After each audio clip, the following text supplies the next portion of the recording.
ISIS ఉగ్రవాది Omar alias Subrahmanyam స్వస్థలం మచిలీపట్నం శివారు చిన్నాపురం నివాసిగా తేల్చిన పోలీసులు లోతుగా దర్యాప్తు చేపట్టారు. సుబ్రహ్మణ్యం తల్లిదండ్రుల్ని విచారించి మత మార్పిడి అంశాలపై ఆరా తీస్తున్నారు.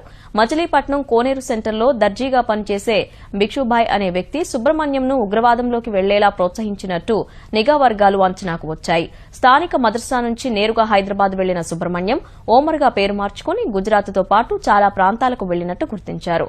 3 ఏళ్ల క్రితం మత మార్పిడి గురించి తల్లిదండ్రులు మందలించగా ఇల్లు వదిలి వెళ్లిన సుబ్రహ్మణ్యం నెల రోజుల క్రితం మచిలీపట్నం వచ్చినట్టు దర్యాప్తులో వెల్లడైంది. ఫేస్బుక్, వాట్సాప్ లాంటి సామాజిక మాధ్యమాల ద్వారా ఐసీసీ సానుభూతి పరులతో సంకేత భాషలో సంభాషిస్తున్నట్టు పోలీసు వర్గాలు గుర్తించాయి. ముంబైకి చెందిన అబు కహ్ఫాఫా అల్ హిందీ అనే వ్యక్తితో కలిసి దేశంలో కొన్ని చోట్ల విధ్వంసాలకు ప్రణాళికలు రచించినట్టు తెలుస్తోంది. నిఘా వర్గాలు, జాతీయ దర్యాప్తు సంస్థ కూడా ఈ వ్యవహారంపై కన్నేసి మరింత లోతుగా దర్యాప్తు చేస్తున్నాయి.